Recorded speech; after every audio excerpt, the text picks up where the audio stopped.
अनिर्वारोत्रिक त्रिभुवन जयी काम सुभटे कुमारावस्थाया मपि निजबलातेन विजिते स्फुन्नित्यानन्दे प्रशंपदराज्याय सजिने महावीर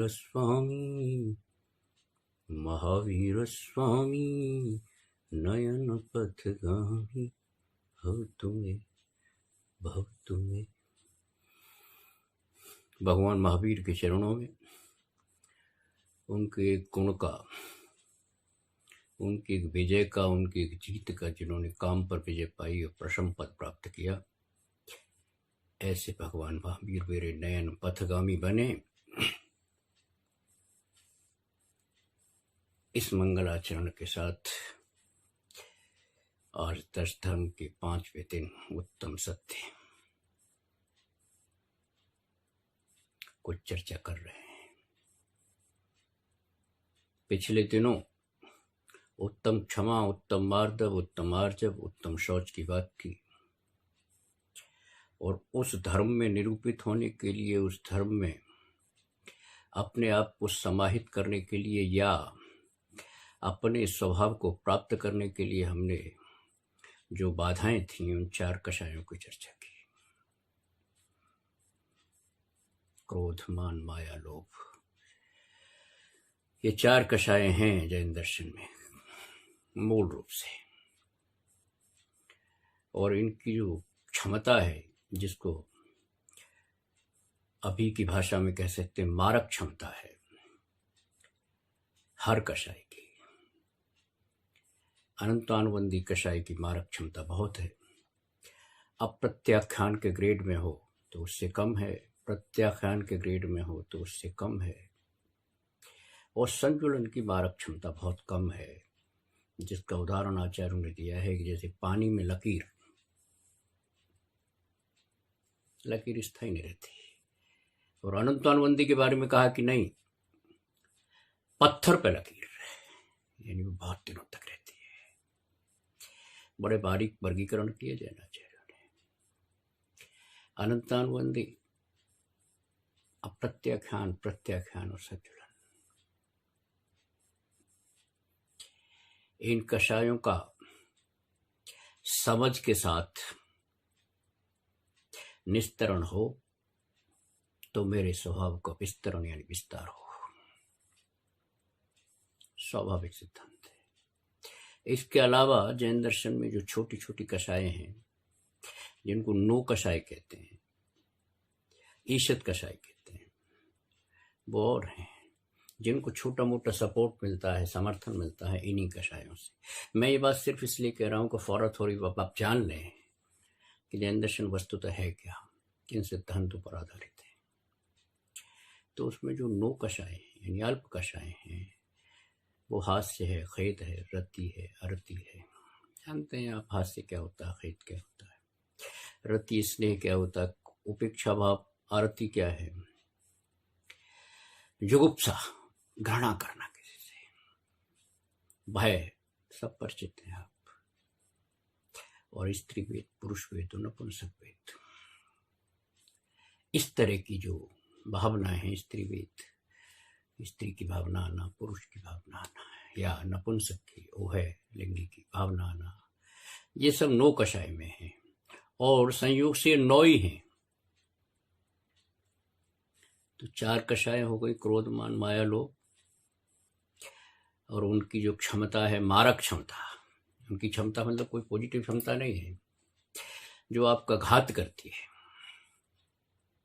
जो आपके ज्ञान गुणों के विकास में बाधा है, ऐसी कषाय। तो उनका जो ग्रेड है वो अनंतानुबंधी, अप्रत्याख्यान, प्रत्याख्यान और संतुलन, समझ लेना। और 9 कषाय की चर्चा की। इन कषायों से हम निपट रहे हैं या निपटने की कोशिश कर रहे हैं 10 धर्मों के माध्यम से, और अपने जो स्वभाव को विकसित करने का प्रयास कर रहे हैं। जो मेरा स्वभाव है, क्षमा, मार्दव, मृदुता, आर्जव, रियुता, सरलता और शुचिता,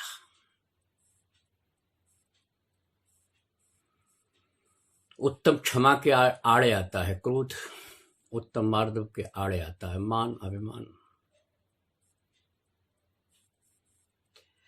और उत्तम आर्जव के आड़े आता है मायाचार, कपट, वक्रता। इस चर्चा की है। और उत्तम शौच के आड़े आता है लोभ। लोभ का बड़ा व्यापार है। ये जो सूक्ष्म सांप्राय गुणस्थानों में कभी चर्चा आएगी, ये बहुत बहुत ऊंची स्टेज पर जाके समाप्त होता है। सबसे बड़ी कषाय माना गया है लोभ कषाय। संसार को लगातार प्राप्त करने की जो अभिलाषा है, संसार की बाह्य पदार्थ, भौतिक पदार्थ, इन सबको जो प्राप्त करने की अभिलाषा है, वो मेरे शौच धर्म में, पवित्र धर्म में, उसमें बाधा है। धीरे धीरे जान के समझ के जो जाप हम जपते हैं, इसका बड़ा इससे संबंध है। आलोचना पाठ में कहा है, मैं वैसे ही बता देता हूं आपको। समरंभ समारंभ आरंभ, मन बचतन कीने प्रारंभ, कृतकारित मोदन करके, क्रोधादि चतुष्ट धर के, शत 8 जो इम भेदनते। 108 भेद कैसे? समरंभ समारंभ आरंभ 3, मन बचतन कीने प्रारंभ, कृतकारित मोदन करके। 3 गुणा 3 गुणा 3, 3 त्रिका 9, 3 त्रिका 9, और 9 से गुणा किया किससे? कृतकारित अनुमोदन 27, 27, और 4 कषाएं गुणा कर लो, 27 गुणा 4, क्रोधमान माया लो, तो 108 बैठते हैं। तो जाप जपने का मतलब है ना, ये कषाय से निस्तरण की वस्तु है।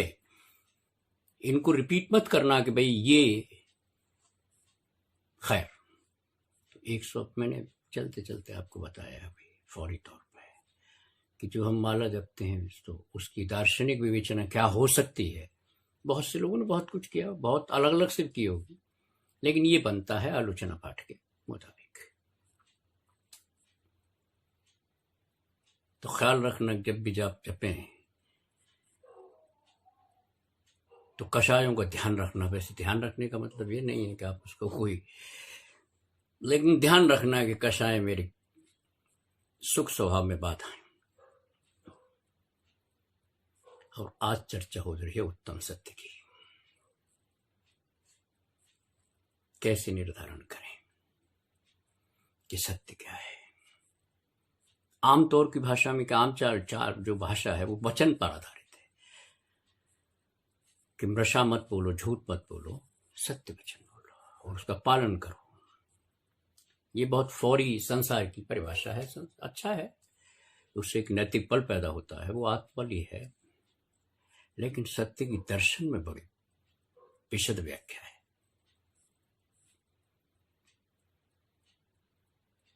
कैसे निर्धारण करें? तो जैन आचार्यों ने आपके सामने 2 दृष्टिकोण रखे, 2 नय रखे, द्रव्यार्थिक नय और पर्यार्थिक नय।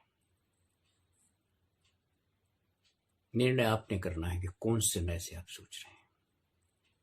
आत्मा के नय से सोच रहे हैं या संसार के नय से सोच रहे हैं, आपका विषय है। जो आपका सत्य वचन वगैरह है वो संसार के नय में आएगा, वो अच्छी बात है उससे, लेकिन द्रव्यार्थिक नय जो है वो आत्मा की उद्घोषणा करता है, आत्म नय की, द्रव्य नय की। तो जो सत्य है वो तो ठीक है वचन के मुताबिक, लेकिन जो उत्तम सत्य है वो तेरी धरोहर है, वही सत्य है।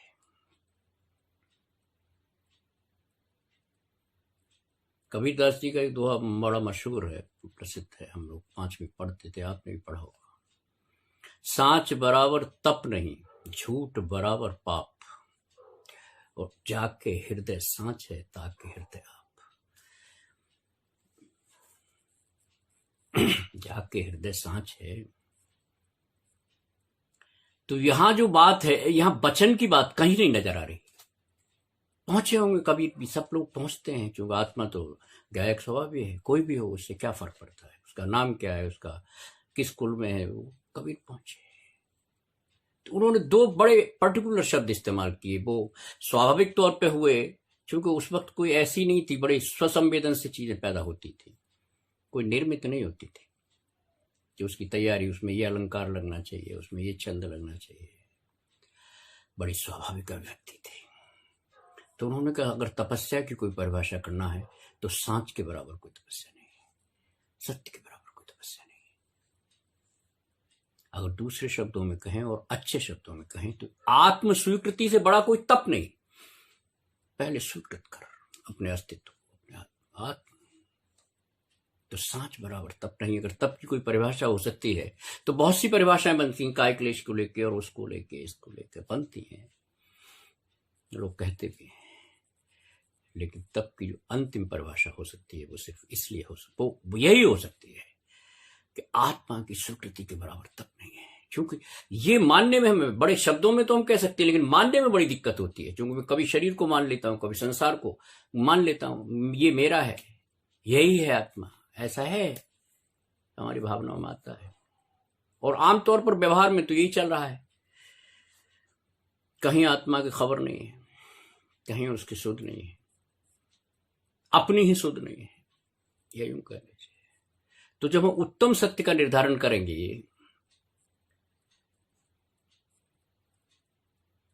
तो आत्मा ही सत्य है। और उन्होंने कहा कि सांच बराबर तप नहीं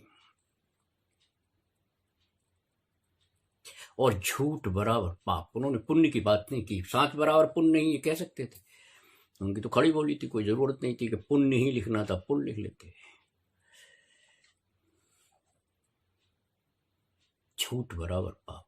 और झूठ का मतलब है कि जो ये संसार है ये झूठा है,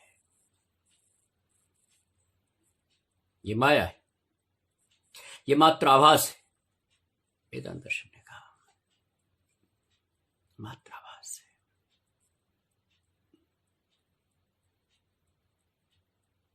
मैं इसलिए कह रहा हूं कि दूसरे लोगों ने भी उसी तरह सोचा है, जिनको मैंने दूसरा माना है, दूसरा है, तो उन्होंने भी कुछ इस तरीके से सोचा है। क्योंकि सत्य की परिभाषा करते वक्त यही सोचना पड़ेगा, इसके अलावा कोई चारा नहीं है। अगर कुछ और सोच लिया तो भटक जाएंगे। झूठ बराबर पाप, और ये संसार पाप का कारण है, स्वयं पाप भूत है। इसलिए अगर झूठ किसी को कहना है तो संसार को कह सकते हैं, इसके अलावा कुछ नहीं। झूठ बराबर पाप। और जाके हृदय सांच है, कितने अच्छे शब्द हैं, जाके हृदय सांच है। यानी जिसने ये निर्धारित कर लिया कि संसार झूठ है और सच ये है, आत्मा सच है, ताके हृदय आप। भगवान भी कह सकते थे, वो निर्गुण भक्ति शाखा के लोग थे, लेकिन उन्होंने कहा आप। और आप शब्द बहुत प्यारा है, संबोधन के लिए नहीं, वैसे भी आप प्राकृत का शब्द है। अप्पा, आत्मा, निज का घर। तो कबीर ने इन शब्दों में कहा कि सांच बराबर तप नहीं, इसको समझ लेना। फौरी तौर पर आदमी कुछ और समझता है। जाके हृदय सांचे, ताके हृदय आप। मुझे तो आपकी आराधना करनी है, और मैं आपको बता देता हूं, विज्ञान ने बहुत सी चीजें तय कर दी हैं। आत्मा के बारे में जो चर्चा आती है तो क्या आती है कि अतीन्द्रिय है, असीमित है, अपरिमित है, इस तरह की बात आती है। लेकिन एक बात जो महत्वपूर्ण आती है कि इंद्रियों से इसका कोई संबंध नहीं है। और जब आत्म तत्व को आप प्राप्त कर लेते हैं, यानी केवल ज्ञान प्राप्त कर लेते हैं, ज्ञान और आत्मा जैन दर्शन में एक ही है, उसको जब प्राप्त कर लेते हैं तो मन भी खत्म हो जाता है, मन होता ही नहीं। और आपको बड़ा आश्चर्य होगा, मन के बिना कैसे केवल ज्ञान? केवल ज्ञान हो ही तब सकता है, मन हमारा सहभागी तो है, मन हमारी कई समस्याएं तय करता है, ये बात सही है। या यूं कह लीजिए कि एक नारद की तरह काम करता है, वो आपको जो भाव है ना, भाव जिसके जरिए हम आत्मा तक पहुंचने की कोशिश कर रहे हैं, वो मन का ही काम है। और विज्ञान ने सारी जो आपके इंद्रियों के माध्यम से जो काम होते हैं, विज्ञान ने एक बहुत बड़ा काम किया, शरीर को आपको तलाश कर दिया पूरा। अब शरीर में जो बीमारियां हैं, उसकी नई नई बीमारियां आती हैं, वो अलग अलग, लेकिन शरीर तलाश कर दिया कि इसमें कहां कहां क्या क्या पार्ट है, और अंत में उनका एंटीबॉडी या इम्यूनिटी, जैसे आजकल 2 शब्द चल रहे हैं, उसकी तलाश वो कर रहे हैं। वे एंटीबॉडी इसके लिए क्या माफिक होगा, क्या इसके लिए हानिकारक है। ये सबके ऊपर अलग अलग प्रकृति के जीव हैं, तो उस पर निर्भर करता है। हमारे प्रकृतियों को बड़ा, पाप की प्रकृति इतनी, पुण्य की प्रकृति इतनी, हमारे प्रकृतियों का बहुत बड़ा वर्णन है हमारे यहाँ का, मतलब जैन दर्शन में। और जैन दर्शन का मतलब आत्मदर्शन, कोई पर्टिकुलर बात नहीं है, कोई भेद रेखा मतलब है। तो जब हम उत्तम सत्य का निरूपण करते हैं, तो ये बात ख्याल में रखिए कि क्या क्या चीज तय हो गई है। तो शरीर तो तेरी आत्मा है नहीं, शरीर तो तू नहीं है, शरीर तो खोज दिया वैज्ञानिकों ने। अब जो चर्चा होगी ना आगे आगे कभी नई पीढ़ी को, हमारी शायद पीढ़ी में ना हो पाए बात, तो केवल 2 ही चर्चाएं होंगी, मनोविज्ञान की होगी या न्यूरोलॉजी की होगी, जो तंत्र का विज्ञान है, जो मस्तिष्क से रिलेटेड विज्ञान है, लेकिन वो भी द्रव्यात्मक रूप में होंगी, भाव को नहीं पकड़ पा रहे। अब चर्चा मनोविज्ञान पर होगी। और अंत में मैं आपको बता दूं, जो आप कहते हैं ना जैनम जयतु शासनम, यही होगा। क्योंकि जैन आचार्यों ने जो कुछ अपने अनुभव के आधार पर, या जो कुछ उनके बोध से, अंतर्ज्ञान से, केवल ज्ञान से जो कुछ बात उन्होंने कही, वो सत्य है, सत्य है, सत्य है। और अब ये होने वाला है। अब मनोविज्ञान की चर्चा होगी, ये मन क्या है, ये भाव क्या है। सारी चीजें मैंने जान ली, लेकिन एक चीज बच गई, या यूं कह लो सारी चीजें जान भी ली, तो भी एक चीज बच गई, क्या कि जाननहार कौन है। बड़ी प्यारी बात की जनरेशन ने कि जाननहार तू ही तो है। ज्ञान और आत्मा एक ही चीज है, तू ज्ञायक स्वभावी है। ये बात अंत में माननी पड़ेगी सारे लोगों को। जैनम जयतु शासनम। किसी मोह में ये शब्द कह दिया होगा कि जैनों की, उसका जैन शासन की जय होगी, या जैनम जय कह दिया होगा, लेकिन ये सच्चाई है कि जब भी कोई खोज होगी तो जाननहार की खोज होगी। अब जिसको आचार्य कह गए, ऋषि कह गए, मुनि कह गए, हमारे दिगंबर संत कह गए, जाननहार की खोज होगी। तो सत्य का निर्धारण कैसे हो? उत्तम सत्य। तो मैंने कभी चत्तार लोक उत्तम पहले कहता हूं, मैं बहुत आपकी ही भाषा में बात कर रहा हूं। चत्तार लोक उत्तम, अरहंता लोग उत्तम, सिद्धा लोग उत्तम, साहु लोग उत्तम, और केवल पन्नत्तो धम्मो लोग उत्तम। यही उत्तम है, केवली द्वारा प्रणीत। और प्रणीत का अर्थ ये नहीं, वो तो शाश्वत सत्य था, वो केवल जाना भर है, उसमें कुछ उपयोग नहीं लगाया, उसमें कुछ हेर फेर या कुछ निर्माण निर्मित ऐसा कुछ नहीं है, सिर्फ जाना भर है और आपके सामने प्रस्तुत कर दिया है। यद्यपि शब्दों में बहुत सी बातें नहीं आ सकती, शब्द और अर्थ में फर्क होता है, और हम कितना भी अर्थ करें पूरा मर्म नहीं शब्द में आता है, बिल्कुल सच है। वो कुछ अंतर जगत दूसरा है जिसको ज्ञायक स्वभाव कहते हैं, जानता है पूरा, और उसकी कोई भाषा नहीं होती अनुभव के अलावा।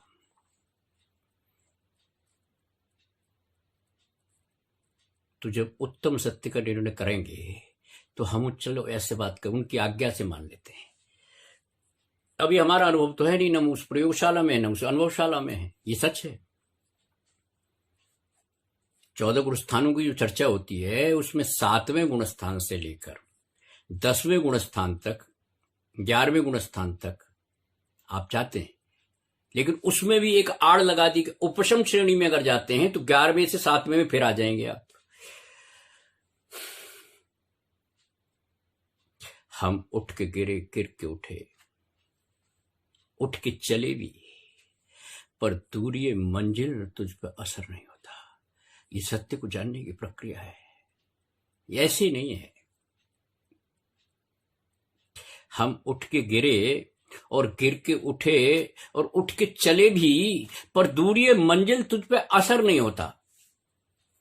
अगर कुछ शेष रह गया है कर्म की, कोई घातीय कर्म की, वापस आ जाएंगे आप। मोटी मोटी भाषा में समझा रहा हूं मैं आपको। 11वें गुण स्थान पे चढ़ के, यानी 11वीं श्रेणी पे चढ़ के आपको तो 14 श्रेणी पार करनी है, या 14वीं श्रेणी पर जाना है गुण स्थानों के मुताबिक। याद कर लेना। तो अगर आप उपशम श्रेणी में हैं तो 11वें से 7वें में आ जाएंगे। लेकिन जिनवर ने एक बात कही कि सुन लो, अगर आप छपक श्रेणी में हैं तो आपकी निरंतरता बनी रहेगी, वापस नहीं आएंगे 7वें के बाद। अब छपक श्रेणी कैसे डिक्लेयर हो, ये दर्शन की बात है आपकी समझ में। क्योंकि आज हम ये निर्धारण करने बैठे हैं कि पहले ये नक्की कर लें, जिनवर की भाषा में कर लें। अब ये अनुभव और प्रयोग हमारे पास कुछ भी नहीं है, हम आगम को मान लें, यूं कह लीजिए। तो सत्य केवल एक ही है। और मैं अभी कह रहा था ना, जैनम जयतु शासनम में 2 बात कर रहा हूं आपसे, बहुत अच्छी बात कर रहा हूं। केवल या तो केवल जैन और उपनिषद इन्हीं की बात ठहरने वाली है, आगे सारे दर्शन फेल हो जाएंगे, सारी बात फेल हो जाएगी। ये बात पक्की है, चूंकि नजर आ रहा है। अरे सेंसर बन गए ना आपकी इंद्रियां, तो उन्होंने डिक्लेयर कर दिया आपको कहीं नहीं जाना, बिना ड्राइवर की गाड़ी चली जाएगी। आप एक जीपीएस लगा दीजिए। विज्ञान ने इतनी तरक्की की ना, वो मेरे और आपके उपभोग में ना हो वो एक अलग बात है, लेकिन ये बात हुई ना, विज्ञान ने उसको खोज लिया कि भाई जो तो तेरा सेंस है, यानी जिसको तू इंद्री कहता है, उसका तो मैंने कर लिया निर्णय, दरवाजा अपने आप खुल जाएगा। और अब तो यहां तक होने लगा है कि तेरे मन में अगर कोई भाषा होती है तो उसका ट्रांसलेशन अपने आप हो जाएगा। क्या कमाल है, पूछ लीजिए गूगल से, अभी बता देगा एनसाइक्लोपीडिया की कोई आवश्यकता नहीं है, अब कोई प्रिंट मीडिया की जरूरत नहीं है।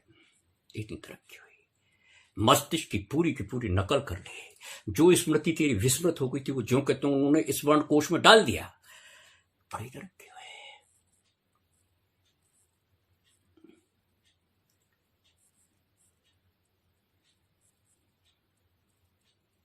और पहली विजय तो हुई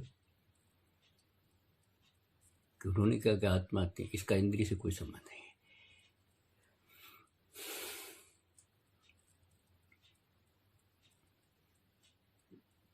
उन्होंने कहा शब्द नित्य, हमने कहा शब्द अनित्य है।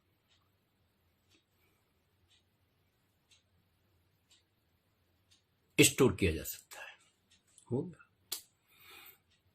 रिकॉर्डिंग हो गई।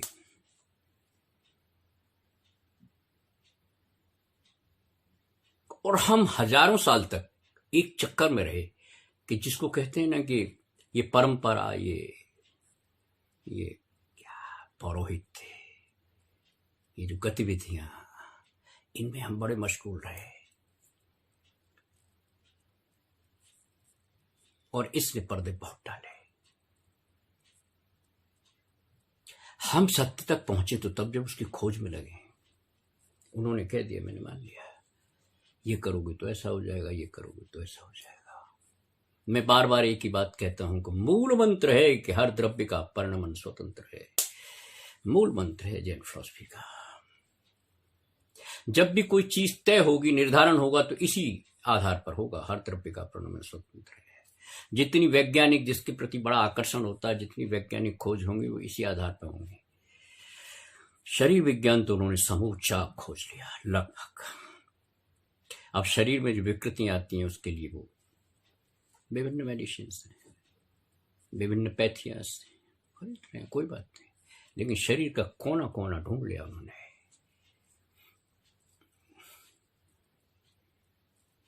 मन नहीं ढूंढ पाए अभी, ये कहां बसता है और इसके माध्यम से क्या क्या होता है। क्या है ये कषाय को अगर हम वैसे द्रव्य के रूप में देखना चाहें तो भले ही आप शनिवार की मूर्ति बना लो, शनिचर की, या किसी देवता की बना लो, वो आपके मन की बात है, लेकिन मन की तो नहीं है हमारे पास कोई मूर्ति, हो भी नहीं सकती। आप ऐसे ही बना लो जैसे हृदय की, वो तो बहुत अलग चीज है उससे।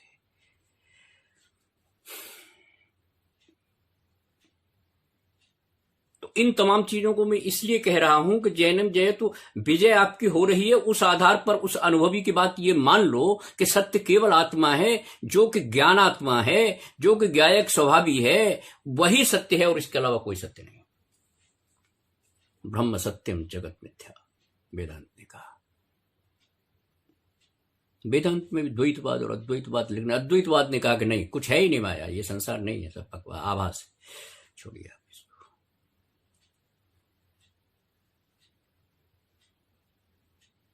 कुंद कुंदाचार्य के बाद ये खोज शुरू हुई कि कब तक ये यज्ञ हवन पौरोहित्य पांडित्य, ये भगवान को खुश करने के तरीका, या कोई कल्पित भगवान कर्ता के रूप में मान लेना, कोई देवता मान लेना, हजारों देवताएं, करोड़ों देवताएं, ये सब तेरे मन की भ्रांतियां हैं, ये तेरा स्वप्न है। ये कुंद कुंदाचार्य के बाद सोचना शुरू हुआ। कुछ प्रश्न बच गए थे, अभी भी हैं जो कि तुम, क्योंकि उन्होंने केवली पर छोड़ दिया, अनुभव पर छोड़ दिया कि कुछ तो होगा। तो सत्य तो केवल आत्मा है। अगर उत्तम सत्य की बात, चत्तार लोग उत्तम है, अरहंता लोग उत्तम है, सिद्धार लोग उत्तम है, साहु लोग उत्तम है। अरहंत उत्तम है और वही शरण में जाने के काबिल है, बाकी तो सब आशरण है।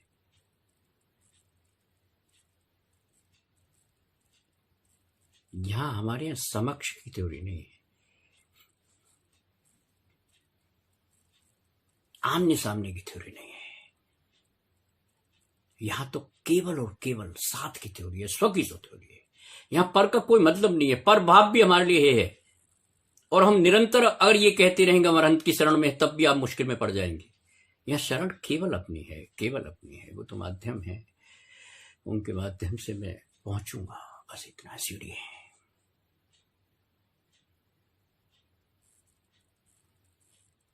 सत्य का निर्धारण स्वयं करना और स्वयं ही सत्य है। अब तक नजर क्यों नहीं आया? तो उन्होंने कहा तुझे अनादिकाल की कथा है, अनंत कथा तेरे साथ जुड़ी हुई है भाई। निगोदिया जीव से लेके अब निगोद जीव का, नित्य निगोद जीव का, और जो भी जीव समाज की हमारे यहाँ बात हुई, गजब है, अजब है। आप विश्वास भी नहीं कर पाते कई बार, लेकिन एक विश्वास तो कर लेंगे आप। 5-7 तो चीज हमने देखी ना, जानवर तो हमने देखे हैं ना, कुछ तो देखे ही हैं। कुछ चिड़ियाघरों में बच्चों को दिखा लाते हैं, देखे हैं ना, उनमें हमें फर्क तो है। और फर्क यही है कि अभी वो सत्य का निर्धारण नहीं कर सकते, मैं सत्य का निर्धारण कर सकता हूं। मैं उन अनुभवी आचार्यों की बात को सुन सकता हूं और कम से कम उसी के आधार पर चल सकता हूं।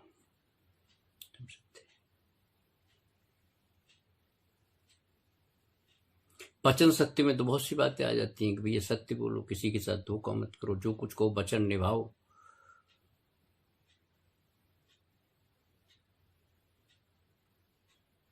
अगर कथानकों में देखा जाए तो बहुत सी चीजें आती हैं कि सत्यवादी हरिश्चंद्र थे, ये सत्य बोलते थे, लेकिन कर्ण के मुकाबले कोई सच्चा आदमी नहीं है। सबने छल किए, कपट किए, वक्रताएं की, कृष्ण ने भी की, लेकिन कर्ण ने कहा कि ना, जो कह दिया वो कह दिया। सब सत्य में ही आता है, वायदा है, वायदा फरामोशी नहीं करूंगा, जो कह दिया वो कह दिया। चूंकि मैंने बड़ा सोच समझ के कहा है कि मैं इसका अनुपालन करूंगा, मैंने चलते चलते नहीं कहा, मैं किसी समस्या के समाधान के लिए, समझौते के लिए मैंने नहीं कहा। मैंने कहा है इस जबान से, इस 17 इंद्रिय की पूरी इज्जत करूंगा मैं। दो ही लोग हुए।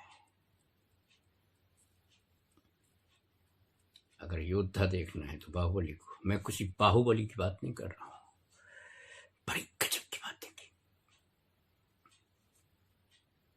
अगर सत्यता की बात करनी है तो मुझे बहुत लोग नजर नहीं आते। हो सकता है बहुत से लोग होंगे, इतिहास में हजारों लाखों लोग हैं, लेकिन महाभारत में केवल एक ही पात्र है, केवल एक पात्र मेरी निगाहों में। युधिष्ठिर सत्य नहीं बोलता, गलत बात, युधिष्ठिर सत्य बोल ही नहीं सकता। जो कहता है अश्वत्थामा हते नरोवा कुंज, मैं वचन सत्य की बात कर रहा हूं। और वो चुपचाप कहता है वो तो वक्र भी है और असत्य तो है, टेढ़ी बात कर रहा है। कर्ण ने कभी नहीं कहा। जो मां को वचन दे दिया निर्भाया, जो दोस्त को वचन दे दिया वो निभा। ये है वचन, ये है सत्य की बात। और मैं जिनवर जरूर तो कहता हूं, जिनवर के समक्ष मूर्ति से, अरे मूर्ति के सामने भी बहुत से संकल्प बड़े अच्छे होते हैं। मैं रोज तो कहता हूं, कुछ न कुछ कहता हूं। एक का भी निर्वाह नहीं करता, एक का भी निर्वाह नहीं करता। मैं कहता हूं कि ये उत्तम है, रोज पूजा से पहले कहता हूं ये उत्तम है, ये शरण के लायक है। चत्तार शरणम पप्पा कहता हूं ना, कभी क्या कोशिश की है, कभी आलोचना नहीं कर रहा, लेकिन ये सच नहीं है क्या? वायदे मत करो ना, कोई जरूरी है, चाहे कुछ बोल दोगे और शब्द से कुछ भी बोल दोगे। और जो रचना इंद्री जो शब्द के साथ अन्याय करता है वो झूठा आदमी, वही झूठ है, वही झूठ है। मैं अब वचन की बात कर रहा हूं, आपकी इंद्रियों की बात कर रहा हूं। अभी आत्म तत्व की तरफ मैंने बताया कि सत्य वही है पर द्रव्यार्थिक नय से, लेकिन अब चलो पर्यार्थिक नय से बात करते हैं। जो सत्य प्रचलित है चारों तरफ, जिस सत्य की बड़ी बड़ी चर्चाएं होती हैं, मैं उस सत्य की बात कर रहा हूं। कितना झूठ बोलते हैं सवेरे से शाम तक, नाम रखते हैं क्या? अरे किसी का नाम अगर ये रख दिया जाए अरहंत किराना स्टोर, तो इससे बड़ा झूठ क्या होगा यार? अरहंत का किराना कहां से आ गया? दिगंबर क्लॉथ स्टोर, यार उनकी दिशाएं अंबर, उनके पास क्लॉथ का कोई काम नहीं। तो ये कुछ समझ में नहीं आता कि आप कर क्या रहे हैं, कहीं भी तो नहीं। चलो इतना ही पालन कर लो ना, ये ध्यान रखेंगे हम तो कम से कम सावधानी का जो तत्व है, अवधान का जो तत्व है वो तो निखरेगा कि भाई नहीं ऐसा नहीं करेंगे हम। किराने स्टोर का अरहंत से क्या मतलब? अरहंत किराना स्टोर हो जाएगा है, ये दिगंबर क्लॉथ स्टोर हो जाएगा। क्यों? मैंने कहते सुना था किसी, देख भाई देख, अरहंत किराना स्टोर से मतलब ये वो आदमी बेईमान है, अरहंत वाला बेईमान है। अरहंत वाला बेईमान है, अत्याचार नहीं है ये। बहुत से अत्याचार हैं, शील के अत्याचार तो 18 हजार है भैया। अगर आंख भी दर्द हो जाए तो शील में अत्याचार लग जाता है, तो सत्य में ये अत्याचार नहीं है क्या? क्या आपने नाम रख लिया है? मैंने एक जगह देखा जैन वाइन स्टोर, कमाल है। विनोबा जी ने कभी जिंदगी में बाल नहीं बनवाए, तो विनोबा हेयर कटिंग सॉलिंग तो कहा मैंने महाराष्ट्र, उन्हीं की जमीन पर विदर्भ में। हम कुछ भी कह देते हैं, हम वचनों में भी झूठे हैं। क्या काम चलाना है तो ये सब चलता है, ये काम चलाना है, यही असत्य है। जितना जानते हो उतना तो पालन कर लो, इतना तो पालन कर लो। महावीर की कृपा से मेरे पुत्र की शादी है, महावीर की कृपा से। अभी मैंने मंगलाचरण की बात की, जिसने काम को जीत लिया और बाल अवस्था में जीत लिया। वैसे श्वेतांबरों में कुछ और कहते हैं, लेकिन मैं फिलहाल ये मानता हूं, अनिर्वारोत्र त्रिभुवन जयी काम सुगठे कुमार अवस्थाया मप निज बलादेन विजिते स्फुण नित्यानंद प्रशम पद राज्य सजने महावीर स्वामी। अभी कहा था मैंने,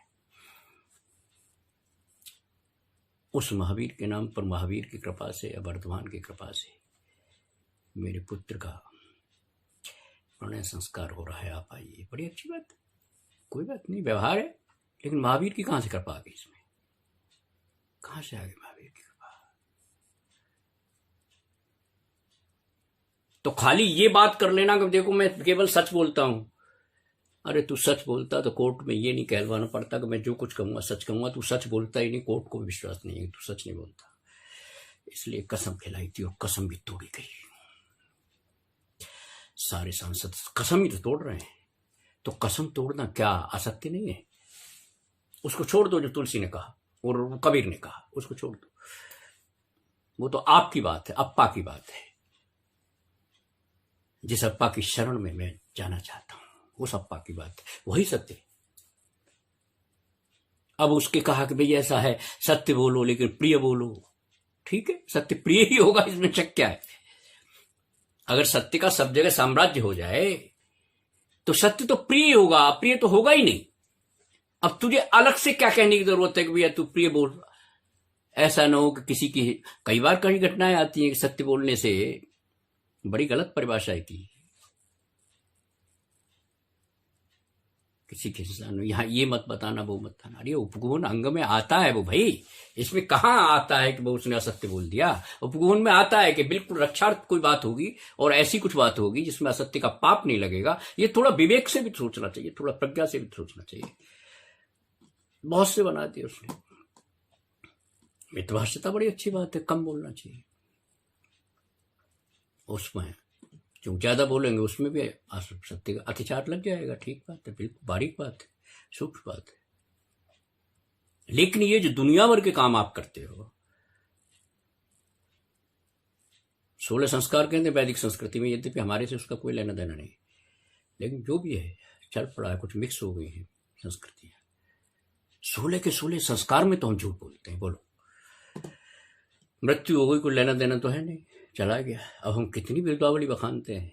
जो कुछ नहीं था, जो जिंदगी भर गुनाह ही करता रहा, उसके लिए भी कहते हैं भाई साहब कहना पड़ता है, व्यवहार है। तो फिर कौन से सत्य की, ये व्यवहार का हो गया बात। निश्चय में तू जाना नहीं चाहता, आत्मा की बात तू करना नहीं चाहता, तो क्या खाली इसलिए ये मुलम्मा चढ़ा रखा है कि मैं कुछ हूं और कुछ कहलाऊं तेरे मायाचार में? कहीं ऐसा तो नहीं है। मायाचार भी असत्य है, असत्य नहीं मायाचार, लोभ भी असत्य है। इसलिए सत्य को 5वें स्थान पर रखा। वो क्रम में मेरा कोई वो नहीं है, लेकिन क्रम रखा, अच्छा है, अच्छा लगता है। क्रमचय चीजें अच्छी लगती हैं, क्रम निमित्त चीजें अच्छी लगती हैं। जो क्रम निमित्त होती है पर्याय, तो सत्य नहीं है। तो सवेरे शाम तक सत्य। कपड़े की दुकान पे जाओ तो बता देगा साहब, वो कॉटन के बारे में कुछ नहीं जानता, लेकिन सब बता देगा। सत्य नहीं है। तो क्या नहीं व्यवहारिक, तो व्यवहारिक असत्य चलता है क्या? अगर व्यवहारिक असत्य चलता है तो बड़ी भारी दुनिया में बड़ी मुश्किल हो जाएगी। तो हम सत्य वचन की जो बात करते हैं, उन्होंने सपने में कोई वायदा कर दिया था, पूरा किया, ठीक है, सत्यवादी हरिश्चंद्र कहलाए। लेकिन हम युधिष्ठिर को भी सत्यवादी कहते हैं। एक छलिया को जिसने छल किया शब्द के साथ, शब्द के साथ छल नहीं करना चाहिए। आप गूंगे बन जाएंगे आगे आगे, आपकी पर्याय। अगर शब्द के साथ बोलने की अगर आपको शक्ति है, उसके साथ आप अगर छल करेंगे तो मान लेना कि हो सकता है कि आपका स्थितिबंध गूंगे के रूप में बने, हो सकता है कि मनुष्य बने और बातें बहुत अच्छी करने, मनुष्य बम मिले। लेकिन वो अब गूंगा है तो फिर बड़ी मुश्किल है ना। फिर तो एक पर्याप्ति तो मेरी बेकार हो गई। मैं अगर कुदृष्टि ही रखता रहूं दुनिया भर की, और तमाम उस तरह की जो अपने जो मेरी चक्षु मिले हैं उसका मैं दुरुपयोग करता रहूं, तो अंधा होना लाजिमी है। अंधा होना लाजिमी है। अगर मैं मायाचारी करता रहूं और बहुत से पुण्य, तो हो सकता है किसी अमीर के कुत्ते बन जाओ, गाड़ी में बैठे रहो। ये दिखाई नहीं देता क्या? तो जो हमने सत्य और असत्य की परिभाषाएं की, वो अपनी सुविधानुसार कर रहे हैं। जो मेरे अनुकूल पड़ता है वो कर लिया, और उसको कभी व्यवहार की संज्ञा दे दी, कभी सब चलता है ये संज्ञा दे दी, कभी टैक्टफुलनेस की संज्ञा दे दी, और काम चलाते रहे। तो वचन में तो कितना सत्य है, और मन की तो बात ही छोड़ दे।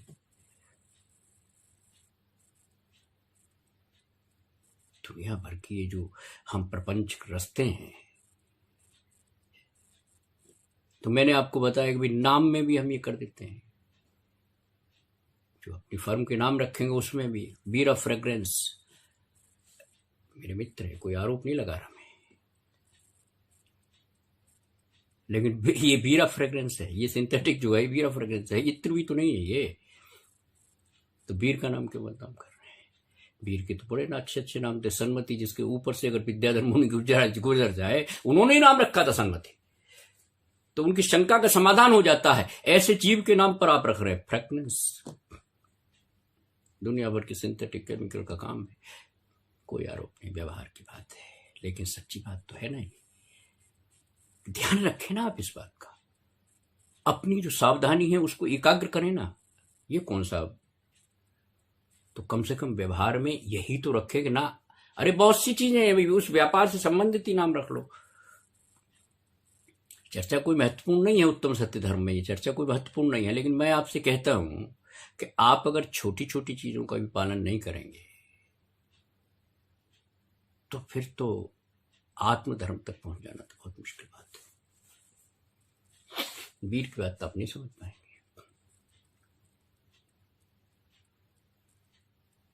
अगर कथानकों में देखा जाए तो दो पात्रों का ध्यान रखना। दो पात्र बड़े गजब के लोग हैं, ये दोनों बहुत गजब के लोग हैं।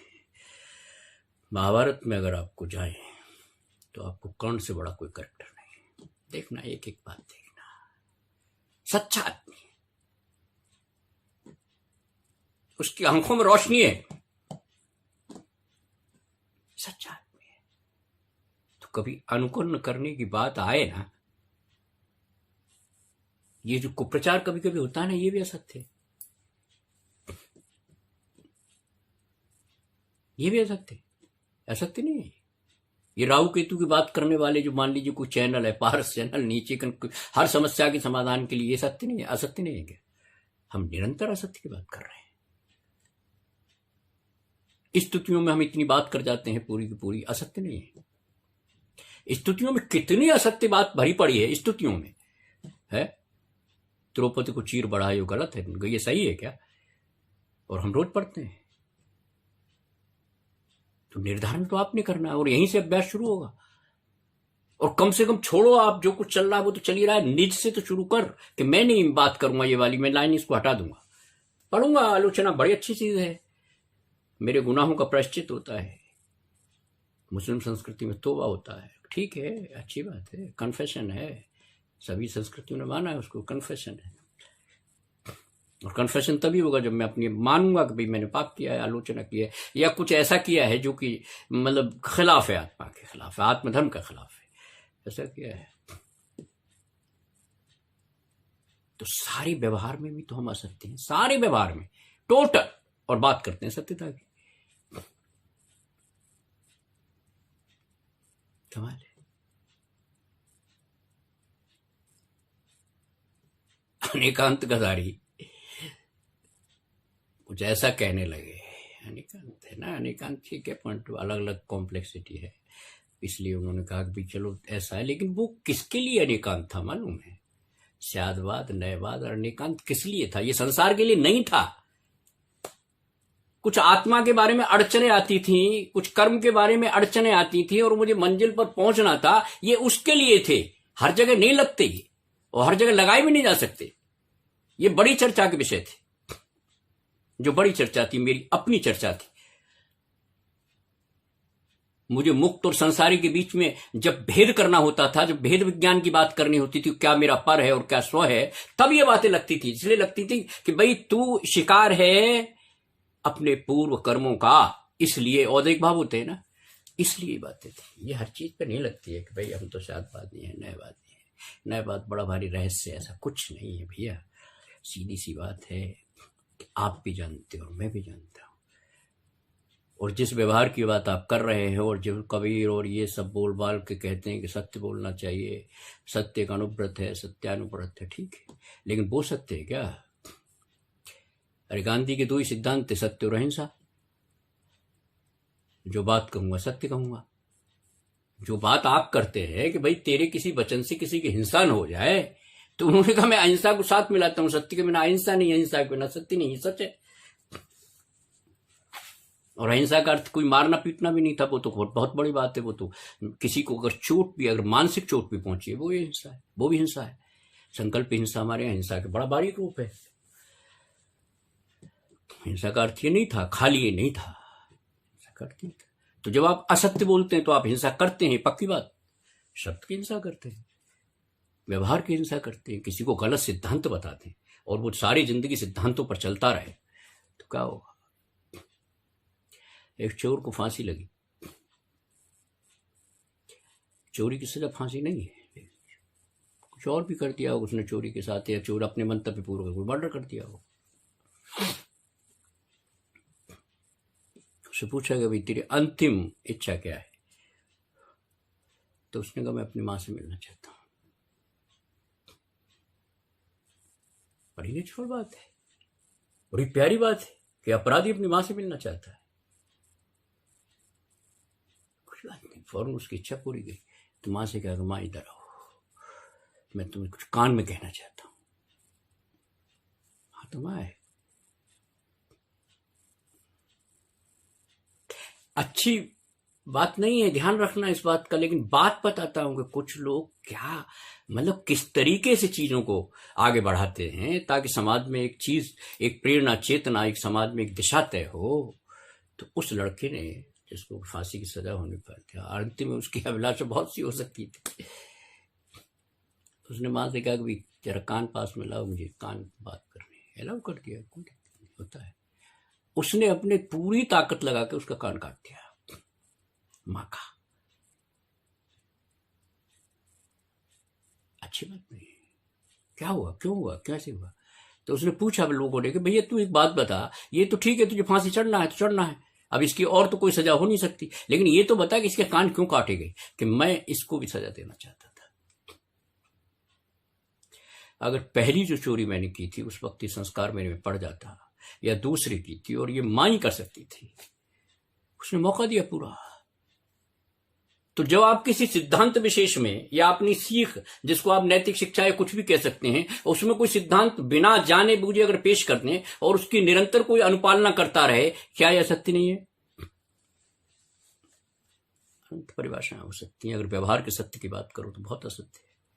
क्या यही आप कह सकते हैं कि यही सत्य है? बताइए, कह सकते हैं? तो आपने कहा कि वचन की बात, कर्ण असत्य नहीं है क्या? ये ग्रहण असत्य नहीं है क्या?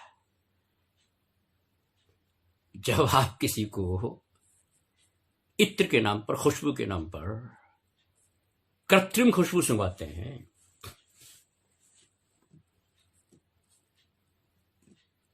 क्या असत्य नहीं है? ये असत्य घोषणा नहीं है कि दिस इज फ्रेग्रेंस, ये असत्य घोषणा नहीं है। बताइए,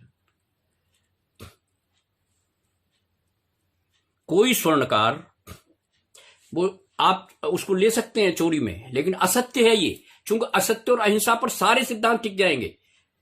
सारे जो जितने भी आपके व्रत, महाव्रत, अणुव्रत हैं, ये तमाम सत्य की और कसौटी पर कसेंगे, तो सारे सिद्धांत सत्य की कसौटी में, उसके दायरे में आ जाएंगे। कोई भी स्वर्णकार कहता है कि 22 कैरेट का सोना है और वो 18 कैरेट का देता है, असत्य नहीं है ये। तो अब ये मान के चला तो सारा व्यवहार असत्य है। कोई दूध है, अगर दूध में पानी मिलाएगा, असत्य नहीं है। हो सकता है वो आप उसको किसी और श्रेणी में डालना चाहें, डाल दें, लेकिन सत्य के दायरे में आता है वो, असत्य के दायरे में नहीं आता। बताइए,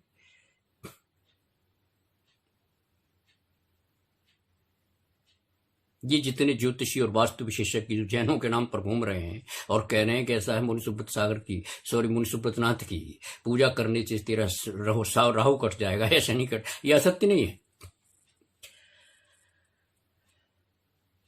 जो आदमी वीर निर्वाण संवत की रक्षा करने के लिए जन्म पत्री बनाता है, पंचांग बनाता है, उसको तो कहा जा सकता है वो सत्य बोल रहा है, उसको तो पंडित कहा जा सकता है, क्योंकि पूरा गणित का वो तो पूरा वैज्ञानिक शास्त्र है, कोई दिक्कत नहीं है। उन्होंने कहा कि वीर निर्माण संवत तो विक्रम संवत से पुराना है। चर्चा कर रहा हूं सामयिक, कोई विशेष बात नहीं है इसमें। तो इस असत्य के भरे संसार में आप कहें कि खाली वचन से कुछ बोल दिया वो, अरे भैया नहीं, कहीं आप पालन नहीं कर रहे, कहीं भी पालन नहीं कर रहे, कहीं भी, कहीं भी। शुरू से बता देता हूं, जो लोग देव दर्शन करना चाहते हैं, बड़े अच्छे करते, देव दर्शन होना चाहिए हमारे यहाँ भैया, पहले देव दर्शन होना चाहिए, क्योंकि मैंने तो कहा है कि चत्तार लोग उत्तम, चत्तार स्तरणम पब्बज्जामि, ठीक है ना? तो ठीक है, उसका पालन होना चाहिए। अरंत की शरण में खड़ा हूं, अरंत तो उपलब्ध नहीं है तो अरंत की मूर्ति के सामने खड़ा हूं, कोई दिक्कत नहीं है। लेकिन जिसको मैं प्रासुक जल कहता हूं, कलेजे पे हाथ रख के देखना, और न करो तो किसी से पूछना, किसी ऐसे व्यक्ति से जो जानता है कि जल में कितनी देर में परिवर्तन आ जाता है। आप भी पढ़ लेना, कहीं मिल जाएगा, ऐसा कुछ नहीं है। ये जिसको आप अभिषेक कहते हैं,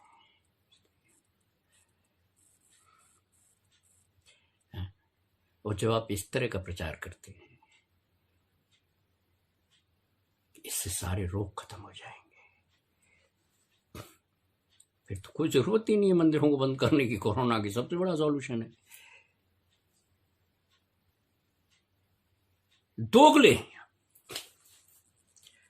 असंशय में कुछ पता ही नहीं है, भय के मारे ऐसी तैसी हुई आ रही है, भय के मारे आप कह भी नहीं पाते हैं।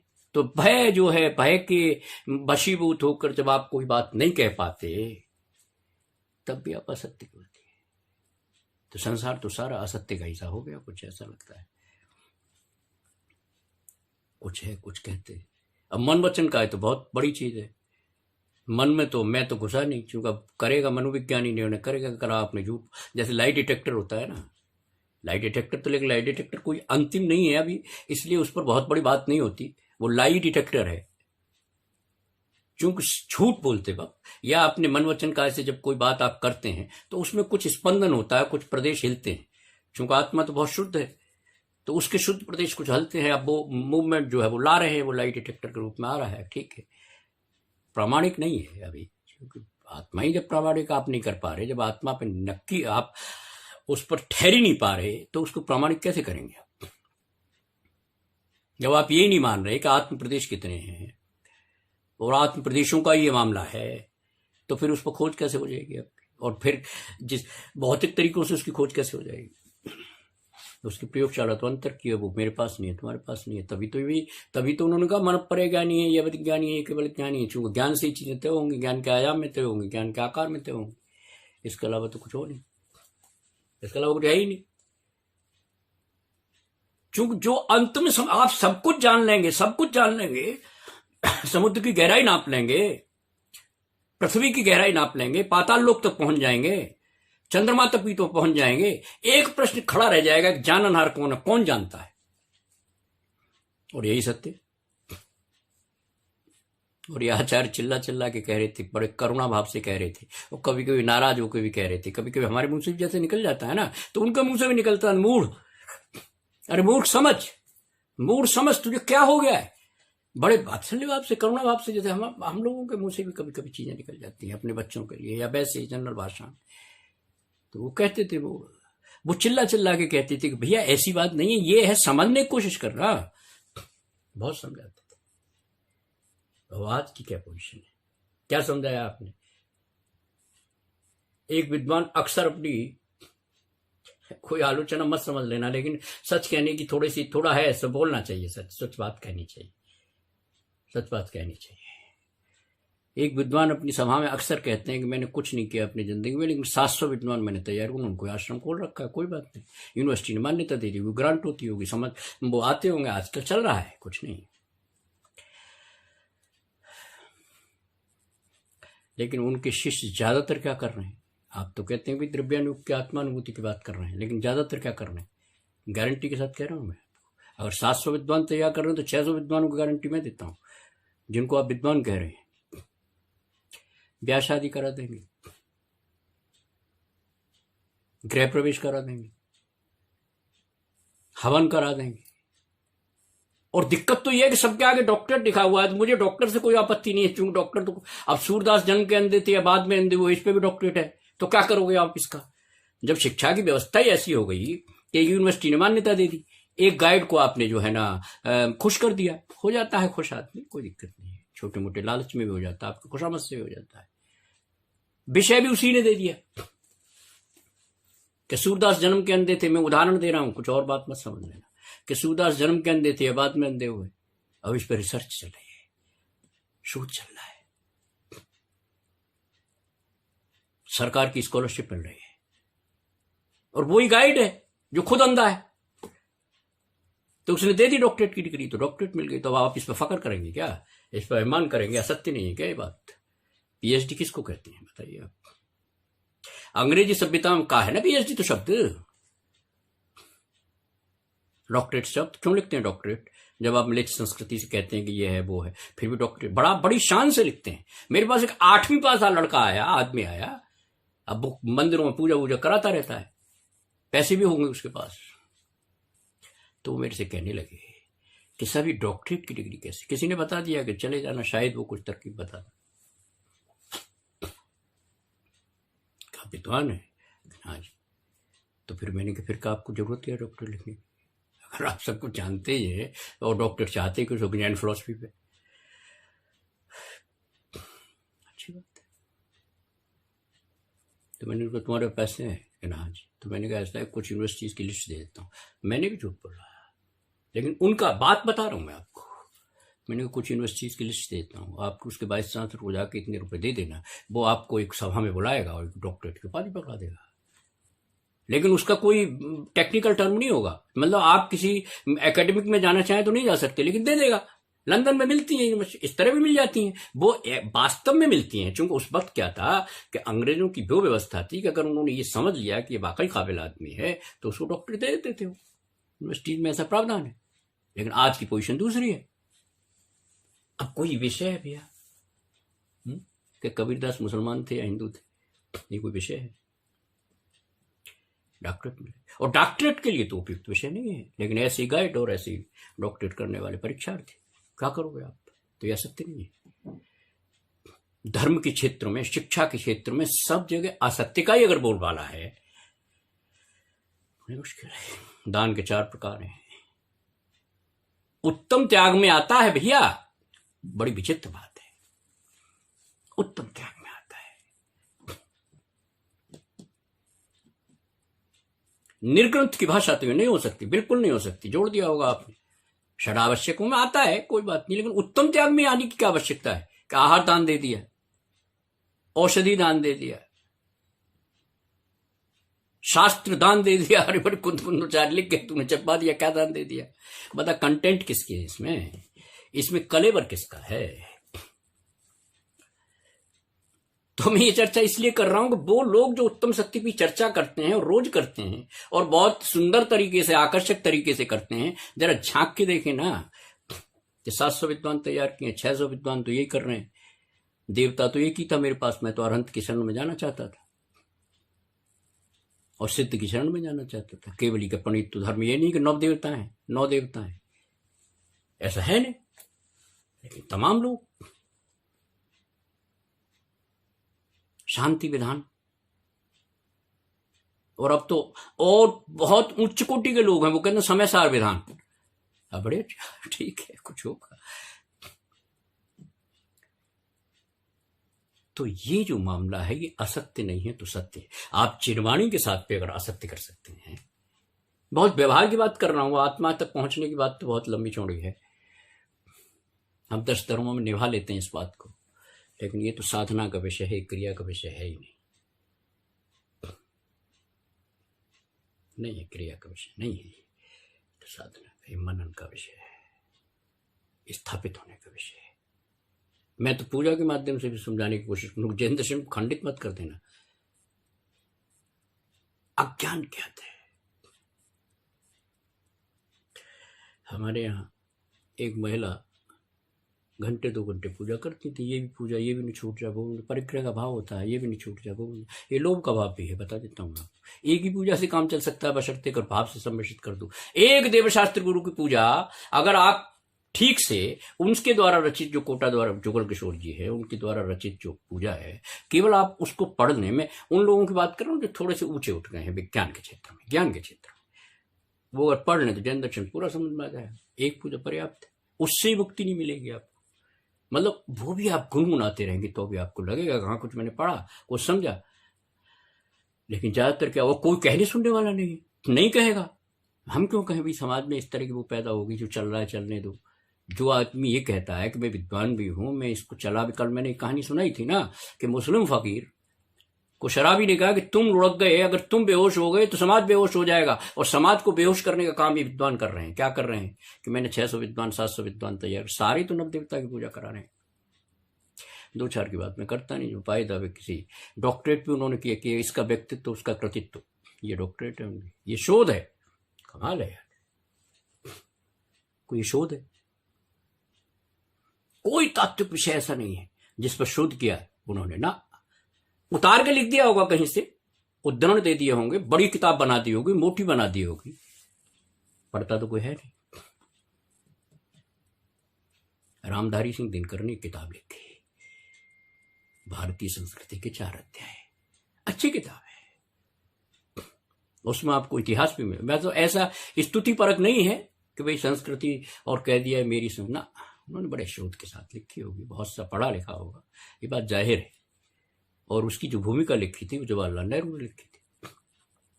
जवाहरलाल नेहरू के दोस्त थे, मित्र थे, साहित्य की कदर करते थे नेहरू जी।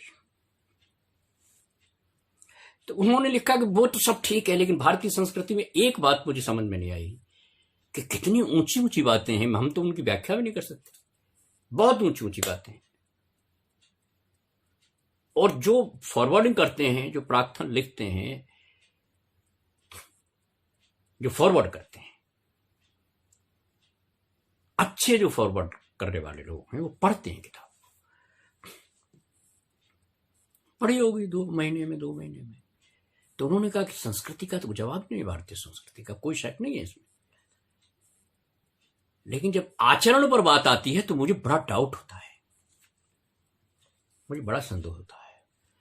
ये बातें ही बातें हैं क्या खाली, आचरण में क्यों नहीं आई? अब आपने सवाल किया भाई पेट भी तुझे भरना है, तो फिर आप कहते क्यों हैं कि मैंने जो है अध्येता तैयार की है, आध्यात्मिक तैयार की है? आप क्यों कहते हैं? जब दुनिया भर के काम आप करते हैं तो 500 लोगों की कुछ और व्यवस्था भी कर दो, कुछ और इंस्टीट्यूशन में कुछ तो हो सकता है, आप कर सकते हैं, आप समाज के अधिपति हैं।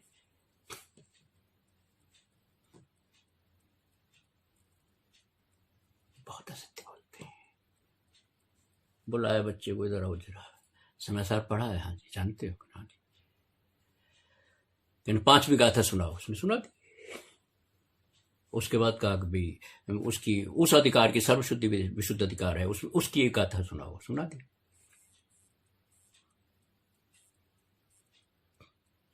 अरे वैज्ञानिक युग है, एक टेप खोल लेना, सारी सुन ले, इकट्ठी सुन ले। किस तरीके से आप चीजों को बरगलाते हैं।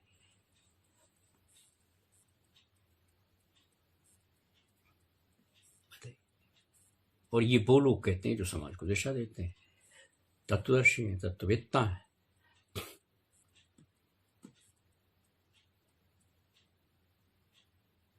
तो अब एक ही बात आती है कि आचरण में क्या है और बात में क्या है। ऊंची ऊंची बातें अच्छी लगती हैं, कभी रोंगटे खड़े हो जाते हैं, कभी आपका रोमांच जागृत हो जाता है, कभी करुणा भी जागृत, कभी भाव भी बनता है, कभी आंख में से आंसू भी आ जाते हैं, कभी क्रोध की दीवार भी खड़ी होती है। तो मैं एक बात कह रहा था आपसे कि अगर सत्य की बात करनी है किसी कथानक में,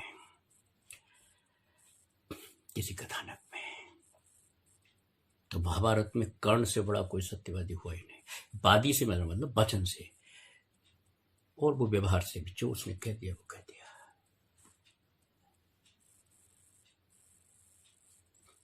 छल हुआ, कोई दिक्कत नहीं है,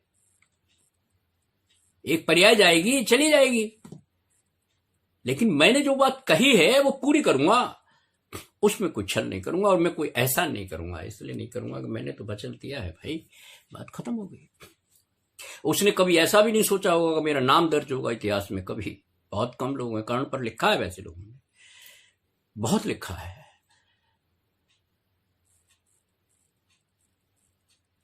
अब मैं कर्ण का व्यक्तित्व क्यों कह रहा हूं? कि आप व्यवहार में कुछ ऐसे बने ना, और किसी भी कॉस्ट पे उसका पालन करे ना, तो बात है। और सामर्थ्यवान व्यक्ति ही सत्य को झेल सकता है, ये भी समझ लेना। ये जो कहने सुनने वाली बातें, चाहे कुछ, चाहे कोई, एक मतलब कहना चाहिए जो निकृष्ट से निकृष्ट व्यक्ति, उससे आप कल्पना करो और उसको सभा में बिठाल के कह दो, ऐसा नहीं है। इसके लिए भी बड़ी सामर्थ्य चाहिए, बड़ा संगठन चाहिए, बड़ा पुण्य चाहिए, बड़ा पुण्य चाहिए। और दूसरा जो व्यक्ति मुझे लगता है सबसे, जो अपने 63 शलाका पुरुषों में कह लीजिए, या हमारे प्रथमान्योग के ग्रंथों में जो नायक हुए, बाहुबली।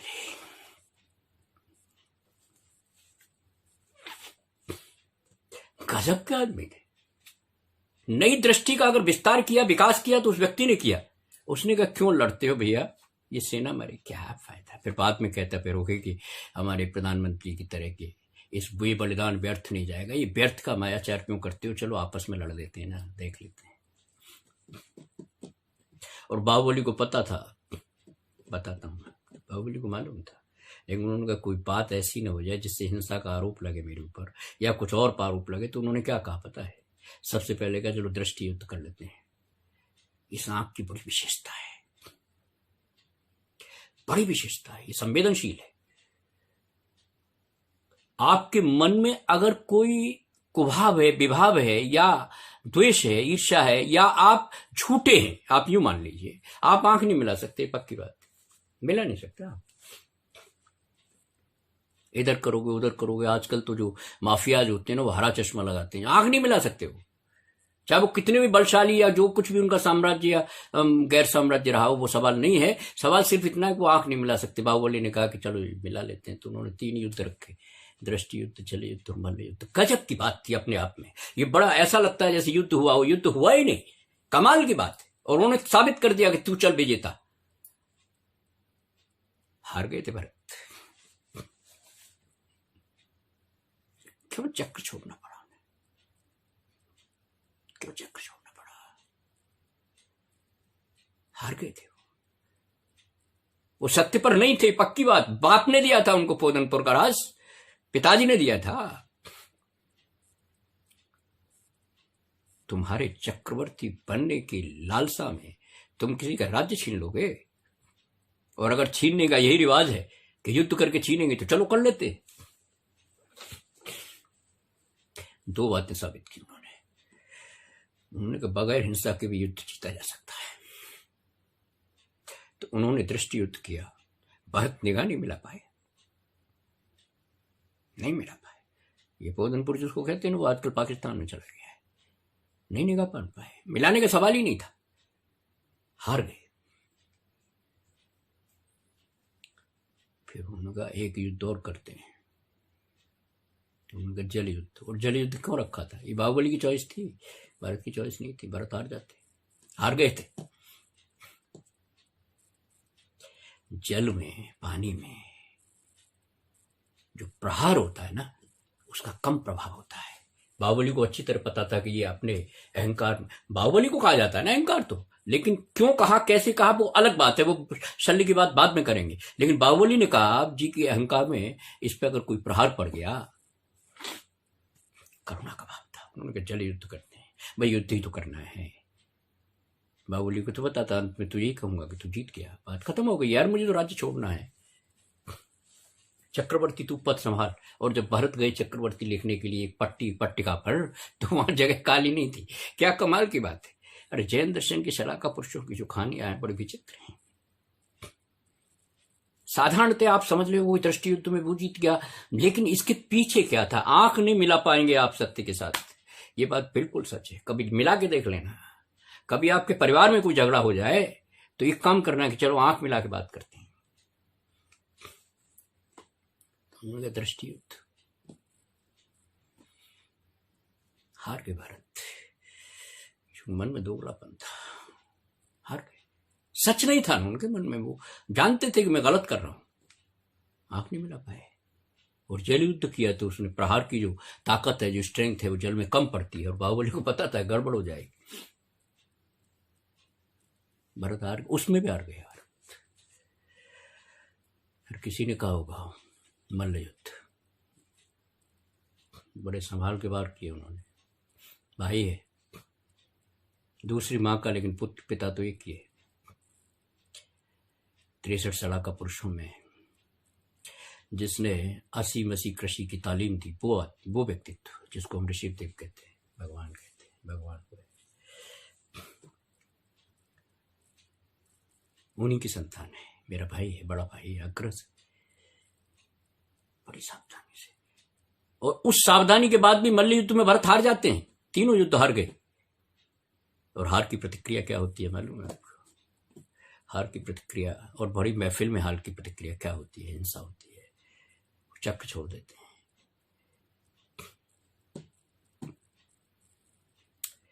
लेकिन सत्य के सामने बड़ी मुश्किल होती है।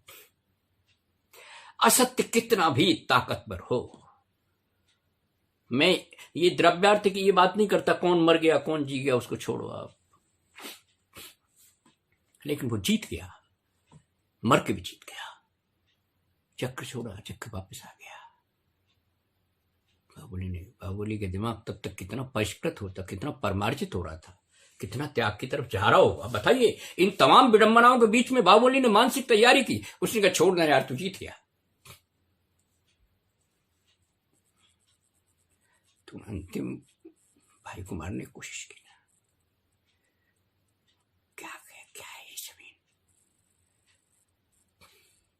तू ले ले चक्रवर्ती पद, हो गया, बात खत्म। मैं तो ऐसा चक्रवर्ती बनूंगा, मौका है, विषमताएं कभी जटिलताएं कभी कष्ट मौका देती हैं, मौका देती हैं।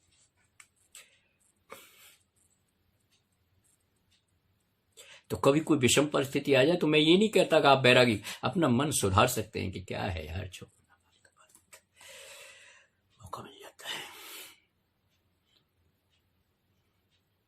और वो जब चक्रवर्ती पद के लिए लिखने गए तो जगह नहीं थी, निरे हो गए, बहुत हुए, चले गए, तू जिंदा रहेगा।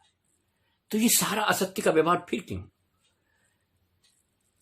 एक सत्य तो है, तुझे पता भी है, अपने पूर्वजों के जरिए या समाज के जरिए, या शमशान तो है, सत्य तो ये भी है, मृत्यु तो सत्य है।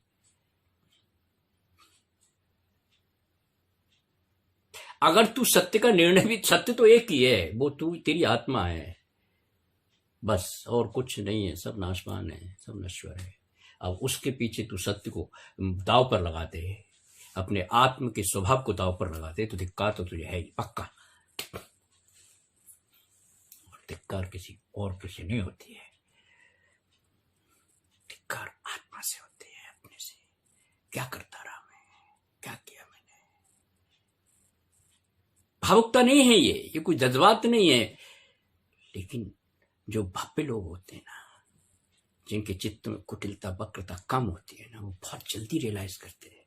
पहले तीर्थंकरों का निमित्त था ना, कि वैरागी का निमित्त होता था क्या, कि भाई बाल भी सफेद हो गए, तो मेरी परिवर्तनशील है, कल तो मेरे काले थे, कल तो यौवन पूरा था, आज क्या हो गया? तो वैरागी का कारण बनता था। बादल अगर गड़गड़ाहट कर रहे तो वैरागी का कारण बनता था कि कोई प्रलय आने वाली है, कोई बात है, मैं जल्दी से समझ जाऊं, और वैरागी की तरफ चल देते थे। सरल लोग रहे होंगे।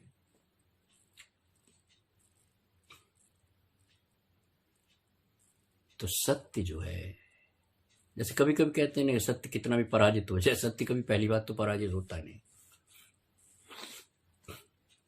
पराजित नहीं होता। लेकिन पराजय की कभी कभी जो बाहरी चिन्ह है ना, प्रतीक है ना, इनको हम पराजय मान लेते हैं। जैसे कोई मर गया, जिसके किसी पैसे लूट लिया, नुकसान हो गया, तो उसको हम पराजय, पराजय नहीं, सत्य की पराजय नहीं है ये, मान लेते हैं प्रतीकों के आधार पर। बहुत से ऐसे प्रतीक हैं, मान लेते हैं। दुनिया भी कह देती है क्या मिला, बड़ा तंग करते हैं दुनिया में, समाज बहुत, क्या मिला, चाहे प्रतीकात्मक सही, उसने वायदा किया कि मैं तेरी सेवा करूंगा शमशान घाट में, और जे पूरी व्यवस्था है, यानी इससे जो शमशान में जलाने का जो कर लिया जाता है वो मैं लूंगा, ये हरिश्चंद्र ने वायदा किया, वायदा किया, तो उसने कहा वायदे का पूरा पालन करूंगा। सवाल ये नहीं है कि उसने राज्य दे दिया था किसी को सपने में, लेकिन उसके आगे की व्यवस्था भी देखिए कि कितने संघर्षों में जिंदगी कटने के बाद उसके लड़के की मृत्यु हो गई, और उसकी बहू लड़के को लेकर शमशान में आती है, गुरुवत अवस्था में। वो कहते हैं नहीं, टैक्स तो देना पड़ेगा। आगे की कहानी और है, लेकिन बात है वचन का निर्वाह तो मैं करूंगा, ये बात तो पक्की। और आज तो बहुत मुश्किल है। अरहंत की शरण में जाने का तरीका ये बड़ा अच्छा माला नाम अपने कि अपना किराना स्टोरी उसके नाम पे अरहंत निवास, 2 कौड़ी के लोग तुम रहते हो, सारे कषायों से पोषित करते हो, थोड़ा बहुत द्रव्य तुम्हारे पास होगा, जिसको हमारे आचार्यों ने कूड़ा कहा, तुम लिखते हो उसको अरहंत निवास।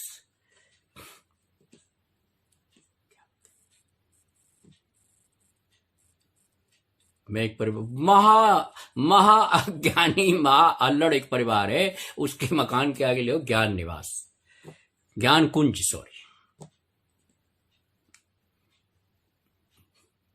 तो आप सारे जीवन यही व्यवहार करते रहेंगे क्या? क्या ये सत्य नहीं है? क्या ये सत्य का अत्याचार जिसको कहते हैं ना, दोष नहीं है?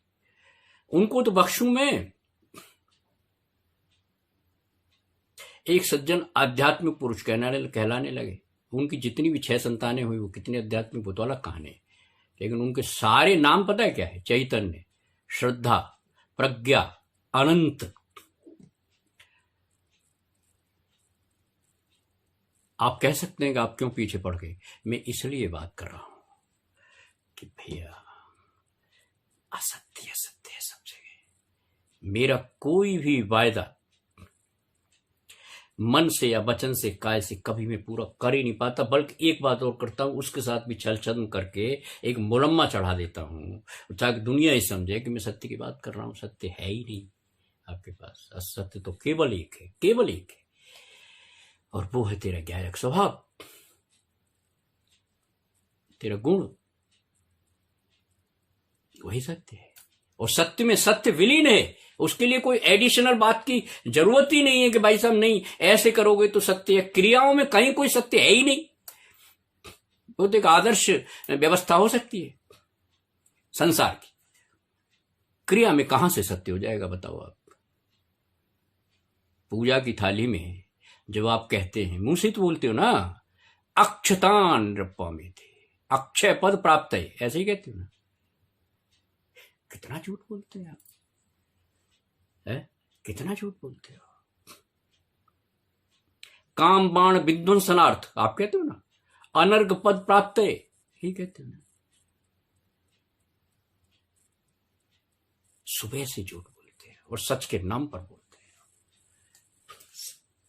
एक भी पंक्ति का हमारे एक महिला थी, वो मैं अभी बात करते करते, एक महिला थी, वो बेचारी धर्म करती थी शाम तक, वो कुछ काम की बात, तो एक पूजा कर सकती है वो, लेकिन वो 20 पूजा करती थी और भी कुछ करती थी।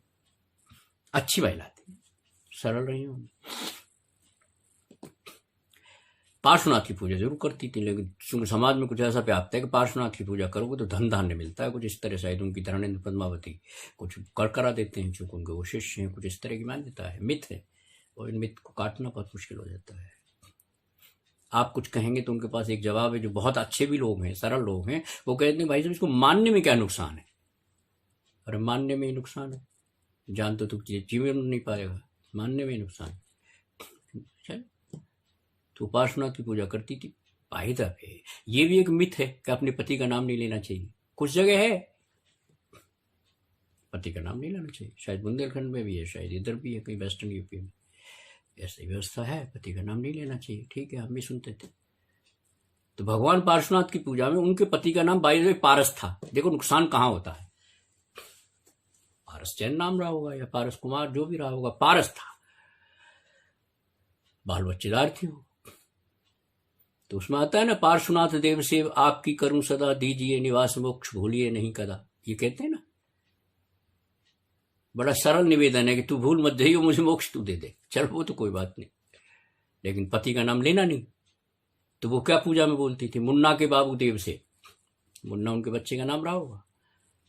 तो इस तरह की जो भ्रांतियां हैं, इस तरह के जो मिथ हैं, इस तरह जो सत्य की कल्पना है, या इस तरह मान्यताओं के प्रति आपकी अभिरुचि है, उनके खोलो ना कुछ कपाट, ये जो बंद कर रखे हैं।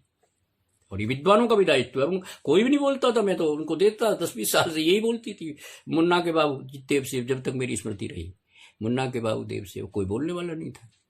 और हमारा तो हम तो वैसे ही आनंद लेते थे कि ना भाई ठीक है, मुन्ना के बाबू देव से आपकी करूँ सदा, दीजिए निवास मोक्ष भूलिए नहीं कदा। और जाते वो मुन्ना का बाबू उसमें 2 थप्पड़ मारता था, इतनी देर से आइए, खाना नहीं बना, ये नहीं हुआ, वो मुन्ना का बाबू है, उसकी देव सेवा करती है, वो बड़ी मुश्किल होती है। ऐसी अवस्था में क्या किया जाए। तो जो ये भ्रम है कि सत्यम बद प्रियम बद और वगैरह वगैरह का जो भ्रम है, इसके लिए एक बात कहेगी कि तेरे आचरण में ये बात भी नहीं है, ये बहुत क्षुद्र बात है, वो भी नहीं। इसलिए मैंने कहा कि कर्ण हो सकता है केवल सत्यवादी, चूंकि उसमें सामर्थ्य भी है और वचन बात भी है। बहुत से लोग व्यवहार में भी कभी कभी कहते हैं कि ये जिसने जो लिख दिया वो क्या, वो मतलब है, तो होता है ऐसा। अब वो मायावश करते हैं, वो अलग लोभवश करते हैं, वो अलग बात है। लेकिन सत्य की जो परिकल्पना की गई और पूर्णतः असत्य का व्यवहार हुआ, इसमें सत्य धर्म का पालन तो कहीं आंशिक भी नहीं हो सकता, जिसको एक देश सब प्रदेश तो अलग बात है, एक देश भी नहीं हो सकता। तो ऐसे में क्या करें? तो ऐसे में जो थोड़े निष्णात लोग हैं, समझदार लोग हैं, या तो अपना दायित्व निभाएं,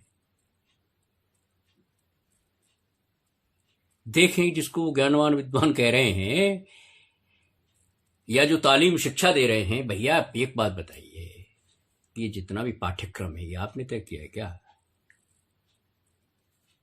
ये पाठ्यक्रम उन लोगों ने तय किया जो दर्शन के बारे में बहुत कम जानते हैं, जिनको कभी श्वेतांबर संप्रदाय ने कहा कि नहीं साहब ये किताब भी रखनी है, उन्होंने रख दी। कुछ लोभ लालच हो गया या उनकी कमेटी के लोग ज्यादा हो गए तो पाठ्यक्रम तो उस पाठ्यक्रम से तय होगा क्या? विद्वान नहीं, रटा दिया आपने, कह दिया अभी 415 में कौन सी गाथा, ये गाथा पढ़ो, हो गया, समाज के सामने भी आ गया। सब विद्वान तो तैयार कर रहे हैं, नाम तक नहीं पता जो वाकई विद्वान थे, आप नाम तक नहीं पता लोगों को, उनको जरूरत ही नहीं थी। एक बात बताओ, दयानंद राय जी की जिंदगी के बारे में कौन जानता है? अभी थोड़ी सी कोशिश हुई थी, वो भी अपने इंस्टीट्यूशन को थोड़ी सी तवज्जो देने के लिए, दौलत राम जी के लिए, लेकिन कौन जानता है दयानंद राय जी को, बताओ आप। और दयानंद राय जी की पूजा ही नहीं है, पूजा तो आप पढ़ लेना, पूजा में भी उन्होंने जैन दर्शन खंडित नहीं किया कहीं भी, पूजा में भी ऐसी बात है, लेकिन उनका चर्चा शतक पढ़ना आप, पसीने आ जाएंगे, पसीने आ जाएंगे। इसका मतलब यह है कि आपको सिर्फ ये मालूम पड़ जाएगा कि आप खड़े कहाँ हैं, पढ़ना उनका चर्चा शतक। और उनके बारे में किसी को मालूम है कौन थे, क्या थे, कैसे थे, कितने आश्रम थे, कितने विद्वान बनाए, कितना उन्होंने जैन धर्म के प्रभाव न की, मालूम है आपको? कभी दयानंद राय वगैरह में सोचा? आपको तो ये भी नहीं मालूम होगा ये पूजा लिखी किसने है। और मैं मराठा जाता हूँ, गुजरात में जाता हूँ, सब जगह उनके ट्रांसलेशन है, अनुवाद है उनकी भाषा में। इसका अर्थ ही वो अगर दयानंद राय जी पूजा नहीं लिखते तो आपके पास कुछ था ही नहीं। मैं इसका अर्थ ये नहीं लगा रहा, सब जगह मौजूद है विद्वान, कोई दिक्कत नहीं है। लेकिन आप जो कुछ कहते हैं ना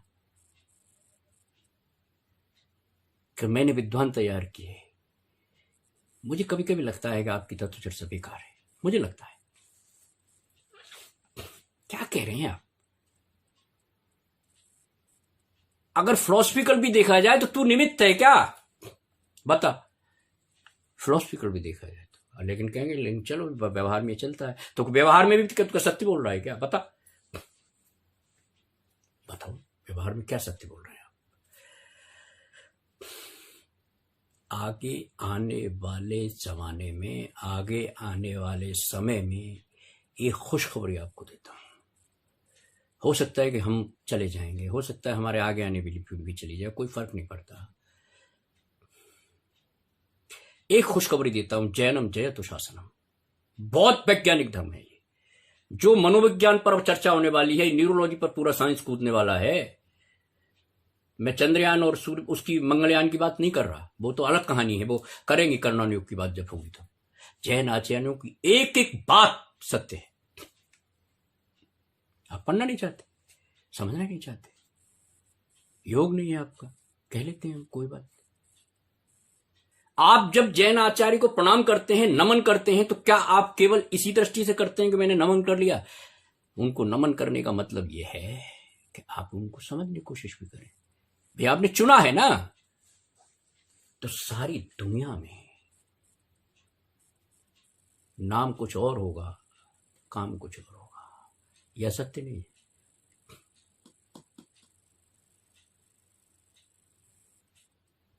प्रीवी काउंसिल में सन 31 में 1931 में महात्मा गांधी को पेश होना पड़ा। उनकी एक ही जिद थी कि संपूर्ण स्वराज लेना।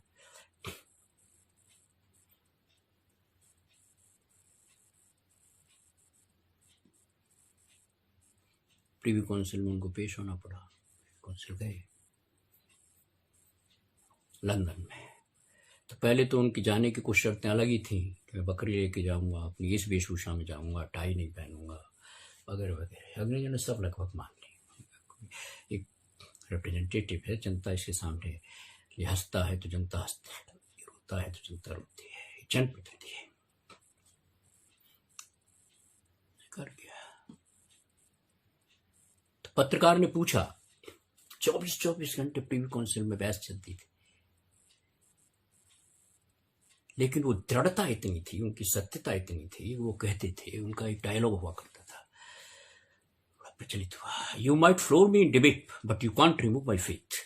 हो सकता है कि आप मुझे बहस में, तर्क में, प्रमाण में, हो सकता है पछाड़ दें, क्योंकि तर्की कभी जीतते भी।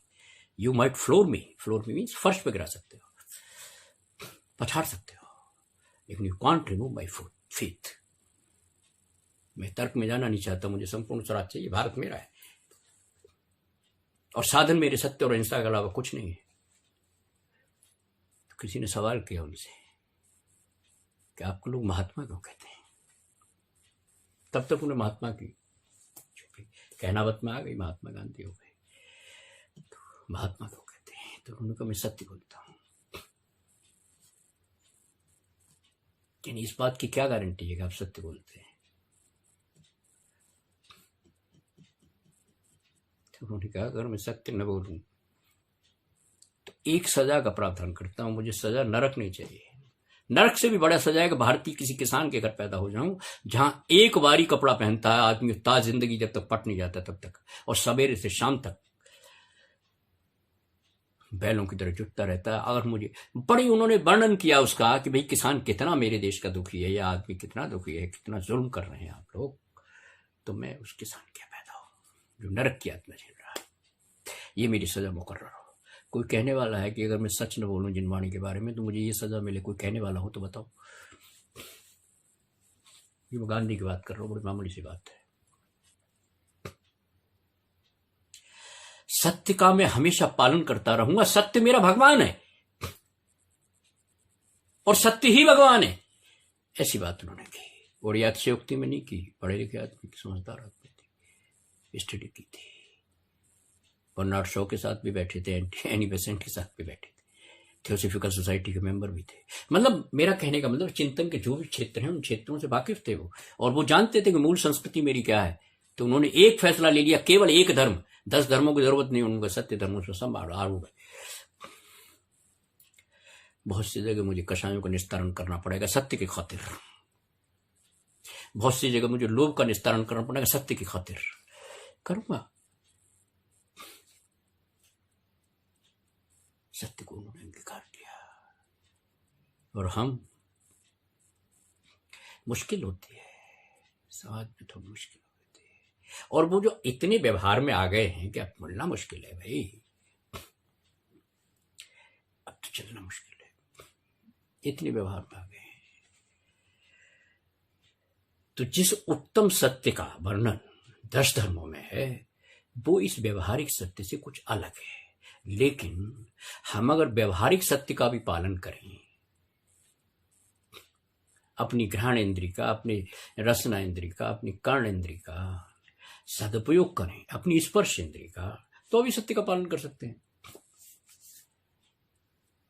भाई जो इंद्री को करना चाहिए, शुभ काम जो करना चाहिए, अगर मैं वो करता हूं तो सत्य का पालन करता हूं, वरना अगर मैं उनका दुरुपयोग करता हूं तो आत्मा के प्रति तो असत्य का ही पालन कर रहा हूं मैं, यानी असत्य का ही आचरण कर रहा हूं।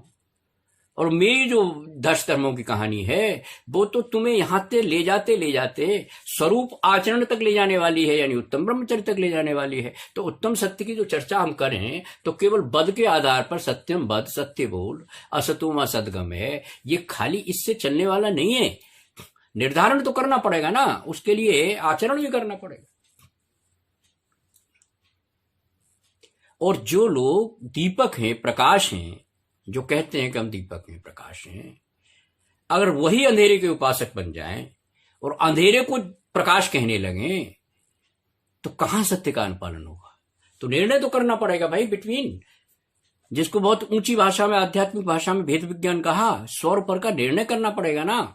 और स्व सत्य है, ये तो हुई आध्यात्मिक भाषा। अब व्यावहारिक भाषा क्या है जगत की? मैं पर्याय में आया हूं तो मैं कैसा व्यवहार करूं जो सत्यानुकूल हो, सत्य के अनुरूप हो, सत्यानुरूप हो। अब खाली उत्तम सत्य कह दिया उससे नहीं, तो मैं सिर्फ इतना कहता हूं कि आप जो कुछ कर सके, जितना कर सके, कम से कम सत्य के साथ कपट मत करो। आप जिस चीज का दावा करते हैं उसमें कम मुनाफा है, ज्यादा मुनाफा है, कोई फर्क नहीं पड़ रहा भैया, है कोई फर्क नहीं पड़ रहा। आप चैन लिखते हैं ना, तो कम से कम किसी स्लाटर हाउस में शेयर मत ले लेना, मेरा ये कहना है, असत्य हो जाएगा। चैन भी लिख रहे हैं आप, मंदिर जी में भी जाते हैं, यदा कदा आप उन चर्याओं में जो भी व्यवहार होता है, गतिविधियां होती हैं, उनमें हिस्सा भी लेते हैं, फिर आप क्यों कर रहे हैं ऐसा? तो उत्तम सत्य एक व्यापक शब्द है, और व्यापक शब्द का कुल मिला के ये है कि देखो, मैं कह सकता हूं कि आत्मा मेरा धर्म है, आत्मधर्म है, गायक मेरा स्वभाव है, 100 साल से 50 साल से लोग कर रहे हैं, गायक मेरा स्वभाव है, गायक मेरा स्वभाव है, लेकिन कहीं आचरण में नजर नहीं आता। तो अब क्या हुआ कि उसको विज्ञान ने तय किया, विज्ञान ने तमाम शरीर आपका खोद दिया और बिल्कुल वह मुताबिक बैठा जो मेरे जैन आचार्यों ने कहा था। आप कभी कोई चर्चा करनी हो और कोई आपको पॉइंट टू पॉइंट समझना हो तो हम लोग तत्पर हैं उसके लिए। शरीर तो जो कुछ कहा था उन्होंने, औदारिक और तेजस पर बड़ी बात हो रही है, अभी तेजस पर भी मामला चल रहा है, कारमान शरीर, औदारिक, ये सब व्यवस्थाएं चल रही हैं। तो शरीर को तो उन्होंने लगभग पूरा कर दिया जो आपका औदारिक शरीर है, अभी तेजस कर्माण की, लेकिन वो चूंकि जुड़ी हुई चीज है उससे जो और शक्तियां हैं, तो वो बात, लेकिन विज्ञान ने ये तय कर दिया और वो बिल्कुल वह मुताबिक हुआ है, उसी तरह हुआ है जैसे जिन्होंने ने कहा था। ये तो हुई शरीर की बात, काया की बात हुई। अब जो बात चलेगी वो मन पर चलेगी, मनोवैज्ञानिक बात होगी, जिसको न्यूरोलॉजी मनोविज्ञान से सर्वथा अलग है, लेकिन वो थोड़ा द्रव्य से संबंधित है। तो अब उस पर बात चलेगी मनोविज्ञान पर। और मनोविज्ञान में अगर तत्वार्थ सूत्र का एक अर्थ ले लिया, एक मतिज्ञान भी ले लिया, तो आपका मन बिल्कुल सामने आ जाएगा। तो विज्ञान भी तय करेगा। तो मेरी जो नई पीढ़ी के लोग हैं जो कहते हैं कि वैज्ञानिक बात करनी चाहिए, तय है, लेकिन वो क्या है कि हमारे विद्वानों ने बहुत क्लिष्ट बना दिया उसको, जबरदस्ती। कारण क्या है कि उस तरफ उन्होंने जाने की कोशिश भी नहीं की, गए भी नहीं या जानते भी नहीं।